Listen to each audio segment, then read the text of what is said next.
खुशी छलकाएंगी किरणें, खुशी बरसाएंगी किरणें, तेरे गम की सियाही को उजाला धोने वाला है, सवेरा होने वाला है, सवेरा।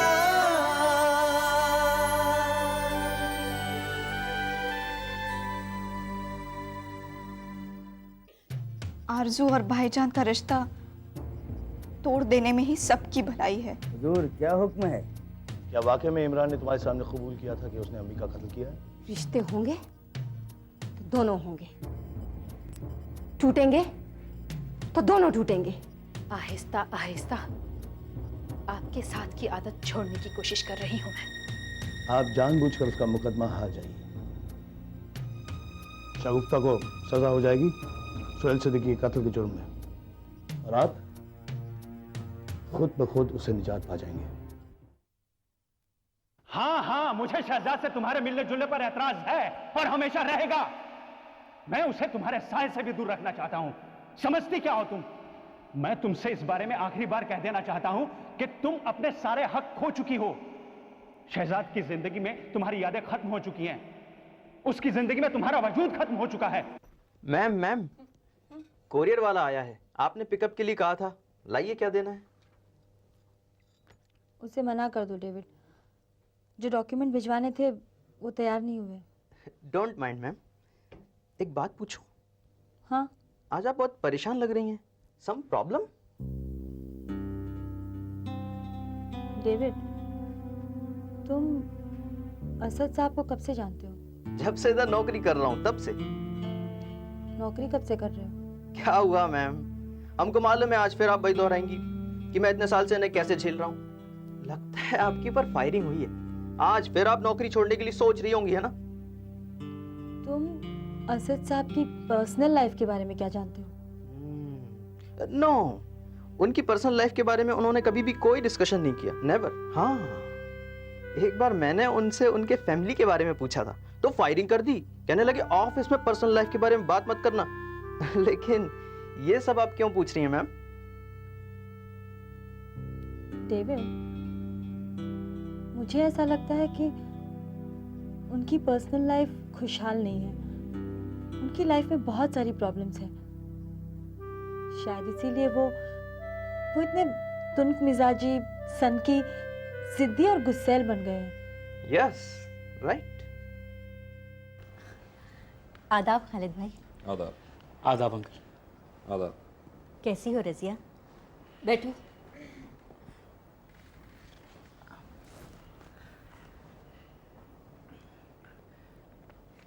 अंकल ये 10,000 रुपये हैं, ये मेरी जमानत के लिए आपने दिए थे।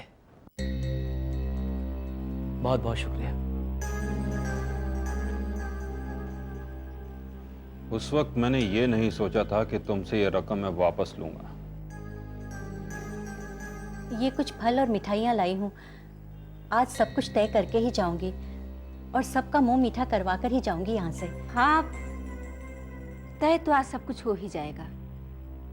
मगर फरीदा, ये फल और मिठाइयाँ तुम अपने साथ ही ले जाना, क्योंकि ये मौका मुंह मीठा करवाने का नहीं है। ये क्या कह रही हो रजिया? हमने फैसला कर लिया है फरीदा, और ये हमारा आखिरी फैसला है। कैसा फैसला अंकल? यही कि ना अब तुम्हारा निकाह आरजू से होगा और ना समत का ज़ारा से। और आज हम इस मसले पर आखिरी बार बात कर रहे हैं। खालिद भाई। फरीदा, ना तो हम अब अपना फैसला बदलेंगे और ना ही इस फैसले पर दोबारा सोचने की हमें कोई ज़रूरत महसूस होती है। और इस मसले पर कोई इजरा ना ही हो तो ही बेहतर होगा, क्योंकि उसका कोई नतीजा नहीं निकलेगा। मगर रजिया, ये अचानक आप लोगों का फैसला, सारी गलतफहमियां तो दूर हो चुकी हैं, अब दोबारा से। फरीदा, हम अपने और तुम्हारे दोनों के बच्चों की बेहतरी चाहते हैं, और ज़ारा ने हमें इस बात का एहसास दिला दिया है कि ये रिश्ता करके हम अपने ही हाथों से सबकी जिंदगी मुश्किल में डाल रहे हैं। जारा ने क्या कहा आपसे? मौजूदा हालात के मद्देनजर ज़ारा ने जो भी कहा वही काबिल अमल है।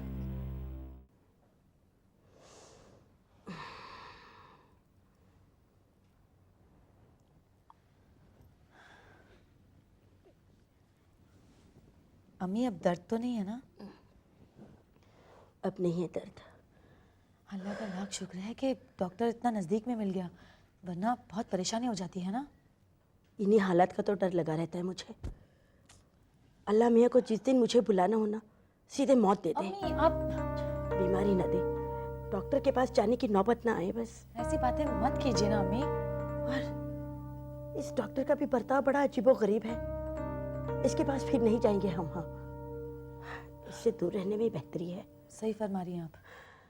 मैं तो दुआ करती हूँ आते जाते रास्ते में कभी मेरा उससे सामना ना हो। नहीं तो क्या। जा देख।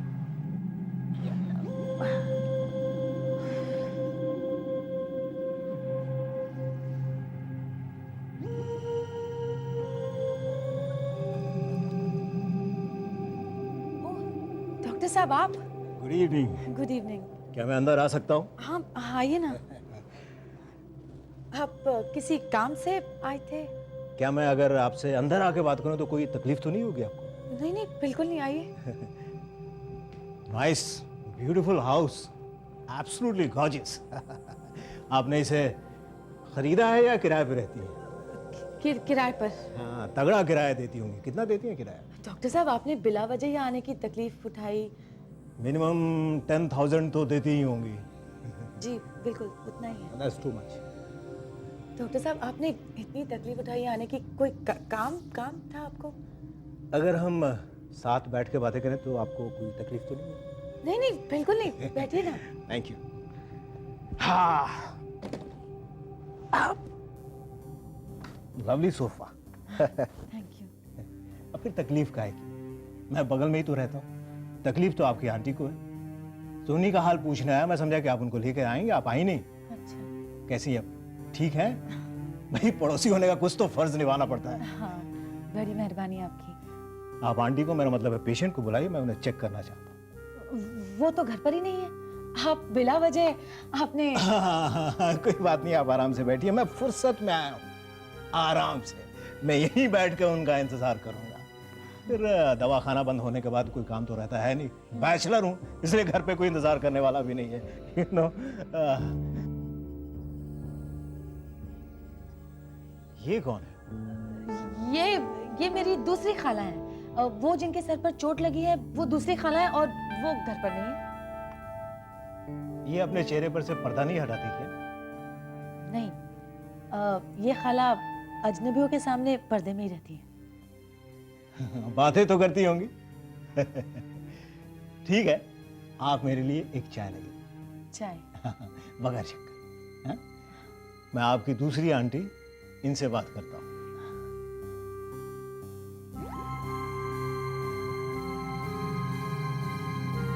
ये सब ज़ारा का वहम है अंकल, उसका बचपना है ये।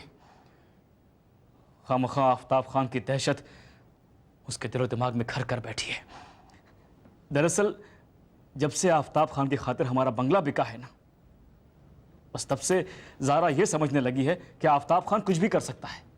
ये सही है अकबर, आफ्ताब खान कुछ भी कर सकता है। माफ कीजिएगा अंकल, मैं इतना भी कमजोर नहीं हूं। मगर वो तुमसे कहीं ज्यादा ताकतवर है। 100 बात की एक बात, हम अपनी बेटी की जिंदगी दांव पर नहीं लगा सकते। मगर रजिया, हम आरजू को कोई तकलीफ नहीं होने देंगे, ये हमारा वादा है। नहीं फरीदा, अब किसी भी सूरत में ये रिश्ता मुमकिन नहीं। आफ्ताब खान किस फितरत का शख्स है, इसका अंदाजा हमें बखूबी हो चुका है। और अगर ये रिश्ता हुआ तो ये तय है कि वो तुम लोगों का जीना दूभर कर देगा। अंकल, वो खुदा तो नहीं है, नहीं है ना? देखिए, मैं दोबारा आप लोगों को यकीन दिलाना चाहता हूं कि मैंने उसकी बेटी के साथ कुछ गलत नहीं किया है। सच अंकल, खुदा ना खास्ता अगर आरजू के साथ मेरा निकाह नहीं भी हुआ ना, तब भी मैं उसकी बेटी के साथ निकाह हरगिज नहीं करूंगा। मैं उसका ज़र खरीद गुलाम नहीं हूं। अपनी मर्जी से अपनी जिंदगी जीने का हक है मुझे, और अपने हक की हिफाजत करना मैं अच्छी तरह जानता हूं अंकल। अकबर, ये तुम्हारी लड़ाई है, तुम्हारा जाती मामला है ये, मगर हम अपनी बेटी की जिंदगी खतरे में नहीं डाल सकते, और हम इस बहस को यहीं खत्म करते हैं। लेकिन खालिद भाई, फरीदा, मैंने तुम्हें शुरुआत में ही कहा था कि ये हमारा आखिरी फैसला है और हम किसी भी सूरत में अपना फैसला नहीं बदलेंगे।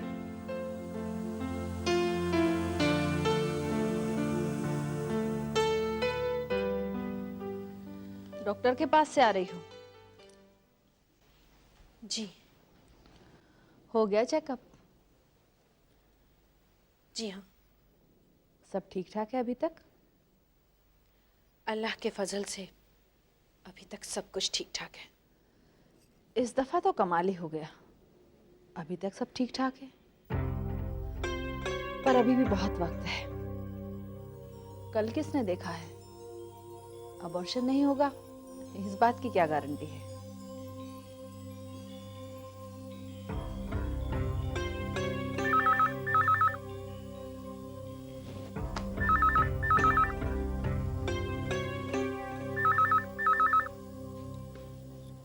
हेलो।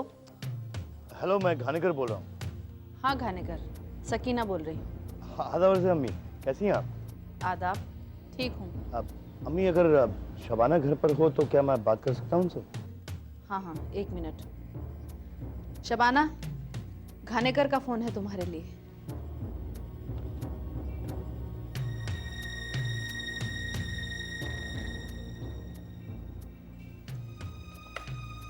हाँ घानेकर बोलो, शबाना बोल रही हूँ। शबाना, मैं तुमसे मिलना चाहता हूँ, क्या मैं अभी घर आ सकता हूँ?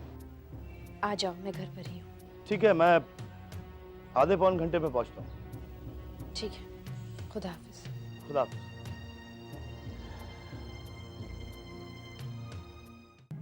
टी। वैसे आपकी आंटी अभी तक आई नहीं? आंटी, अरे पता नहीं उन्हें कितना वक्त लगेगा घर लौटने में। आप क्यों परेशान हो रहे हैं? वो जैसे ही आ जाएंगी मैं उन्हें लेकर आपके दवाखाने आ जाऊंगी चेकअप करवाने। हाँ? श्योर। या आंटी जी, मेरा मतलब है आंटी नंबर 2 जी, अगर आपको भी कोई तकलीफ हो तो आप मुझसे इलाज करवाएं। जी शुक्रिया, मेरी तबीयत बिल्कुल ठीक है अल्लाह के फजल से। हाँ, that's great, that's lovely to hear. हाँ, वैसे आप चाय बहुत बढ़िया बनाती हैं और जब भी मुझे ऐसी चाय पीने की इच्छा होगी मैं यहाँ आ जाऊँगा। हाँ, अगर आप माइंड करेंगी तो I don't mind. I am a very friendly man, you know. Very friendly. वैसे फैमिली में मैं ही सिर्फ डॉक्टर हूँ। फादर जज थे, बड़े भाई पुलिस कमिश्नर और छोटा भाई प्राइवेट डिटेक्टिव एजेंसी में है। सब बड़े बड़े डिपार्टमेंट में। Wow, amazing.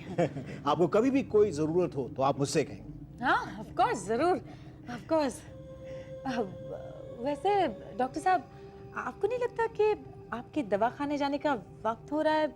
यू नो, वक्त तो अभी नहीं हो रहा, लेकिन ऐसा लग रहा है जैसे मैं आप दोनों को बहुत बोर कर रहा हूँ। आप मुझे यहाँ से भगाना चाहती हैं। नहीं नहीं, बिल्कुल नहीं, बिल्कुल भी नहीं। आप अगर चाहेंगी भी तो मैं इतनी जल्दी भागने वाला नहीं हूँ। Very funny. या आई एम। वैसे आंटी जी, आपको कभी भी कोई तकलीफ हो तो आप मुझसे ही इलाज करवाएं। एब्सोल्युटली। ये भी कोई कहने की बात है? तो मैं हाँ हाँ, ऑफ कोर्स, ऑफ कोर्स। अच्छा। वैसे आप चाय बहुत अच्छा बनाते हैं। Thank you. Thanks for the T या एंड गुड बाय। या बाय।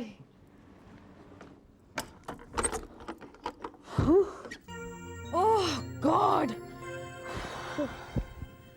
बड़ा ही चिपकू आदमी है। आपको बाहर आने की क्या जरूरत थी? मैंने उसे कह दिया था कि आप घर पर नहीं। अरे मैंने सोचा एक बार बता ही दूं, नहीं तो बार बार आता रहेगा। और वैसे भी मैंने नहीं सुना था कि तुमने उसे ये कहा था कि मैं घर पे नहीं हूँ। हाँ, इससे बचकर रहना पड़ेगा। अगर ये आने लगा रोज रोज यहाँ पर तो हमारे लिए तो बहुत बड़ी मुश्किल खड़ी हो जाएगी।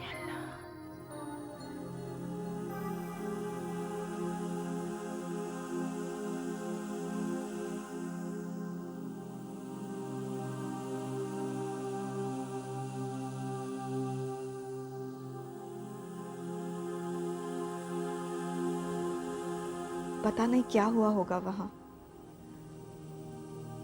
अम्मी और भाईजान को गए हुए काफी देर हो गई, अभी तक नहीं लौटे।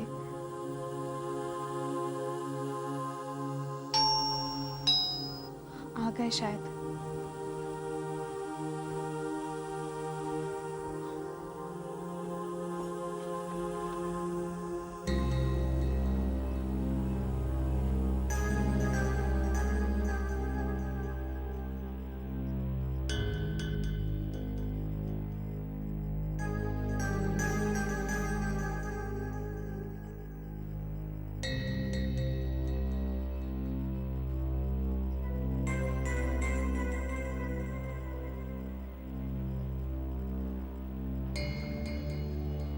मैं आप लोगों के लिए पानी लेके आती हूँ। ठहरो। ज़ारा मेरी तरफ देखो। Zaara, I said look at me.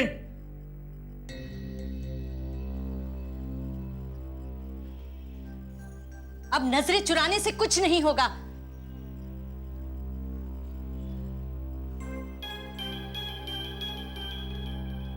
हो गई तुम्हारी ख्वाहिश पूरी।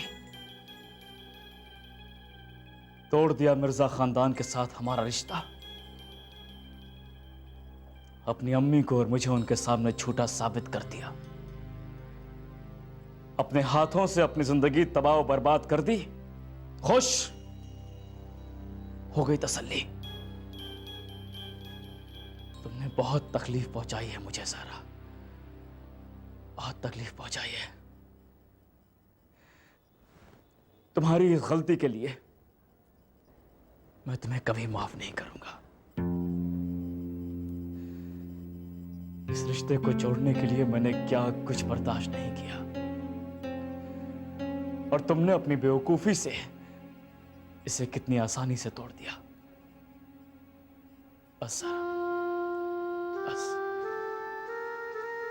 अब मुझसे किसी किस्म की कोई उम्मीद नहीं रखना तुम। मगर भाईजान। खामोश हो तुम। मैं एक लफ्ज सुनना नहीं चाहता। रात से मैं कसम खाता हूं कि आज के बाद तुम्हारी जाती मामले में कभी दखल नहीं दूंगा, और आज से तुम पर मेरा कोई हक नहीं है। सुना तुमने? तुम पर मेरा कोई हक नहीं है ज़ारा। भाईजान, भाईजान। अम्मी आप तो। मैं कुछ नहीं सुनना चाहती, कुछ नहीं। अम्मी प्लीज, अम्मी।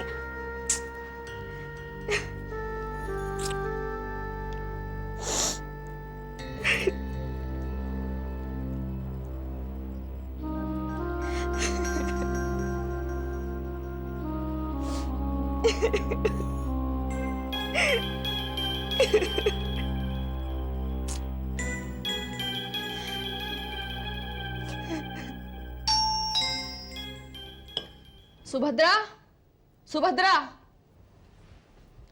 जी? जरा दरवाजा खोल, देख तो शायद कोई आया है। अरे आदाब, आइए। अरे घानेकर। आदाब से अम्मी जान। आदाब, तशरीफ रखो। पता नहीं ये यहाँ किस लिए आया है।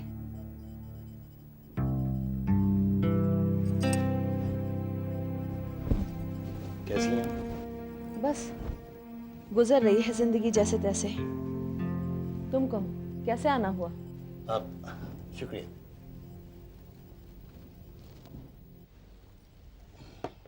बस आपसे और शबाना से मिलने चले आया। मुझसे? जी। कोई खास काम? अम्मी जान, क्या आप जानती कि शगुफ्ता पर एक फिल्म प्रोड्यूसर के कत्ल का इल्जाम है? झूठा इल्जाम। अम्मी जान, मुझे यकीन है, मैं जानता हूँ कि कत्ल उसी ने किया है। ये तुम्हारी गलतफहमी है। हामिद उसे अदालत से बरी करवा लेगा। ये नामुमकिन है। ये तो वक्त ही बताएगा। हामिद मियाँ के शगुफ्ता से ताल्लुकात कायम करने का एक नतीजा तो आप देख ही चुकी हैं। उन पर जानलेवा हमला और ऐसे कई मुसीबतें और खतरे शगुफ्ता अपने साथ लेकर आएगी। तुम ये सब बातें मुझे क्यों कह रहे हो? क्योंकि उसे अपनी बहू बनाने का फैसला आप ही ने किया है। हामिद मियाँ की दूसरी बीवी के तौर पर उसे आपने मुंतखब किया है। तुम्हें शायद ये मालूम नहीं कि हामिद की मर्जी के खिलाफ मैं कभी कोई फैसला नहीं करती। लिहाजा मेरे इस फैसले में हामिद की रजामंदी भी शामिल है। माफ कीजिएगा अम्मी जान, लेकिन आप लोग बहुत बड़ी गलती कर रहे हैं। शगुफ्ता को मुझसे बेहतर शायद कोई नहीं जानता। हम गलती नहीं कर रहे गानेकर, बल्कि शबाना से निकाह करके हामिद ने जो गलती की है उसे सुधारने जा रहे हैं। वैसे तुम ये सब नसीहतें देने शबाना के कहने पर आए हो? जी नहीं, आपको गलत फहमी है। मैं यहाँ अपनी मर्जी से आया हूं, क्योंकि इस घर की सिर्फ शबाना की नहीं, मैं आप सबकी बेहतरी चाहता हूँ।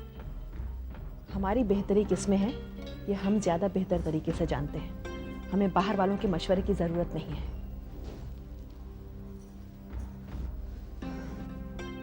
और हाँ, हामिद का दूसरा निकाह होगा और शगुफ्ता से होगा। तुम्हें शायद ये मालूम नहीं कि शगुफ्ता हामिद के बच्चे की मां बनने वाली है। वो हमल से है।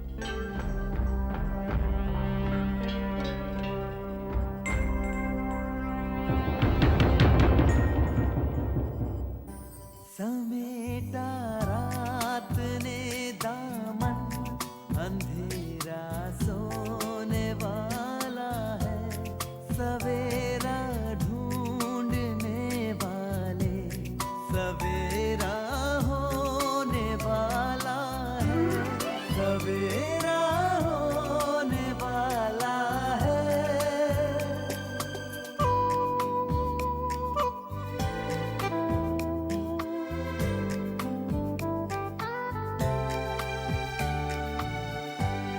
खुशी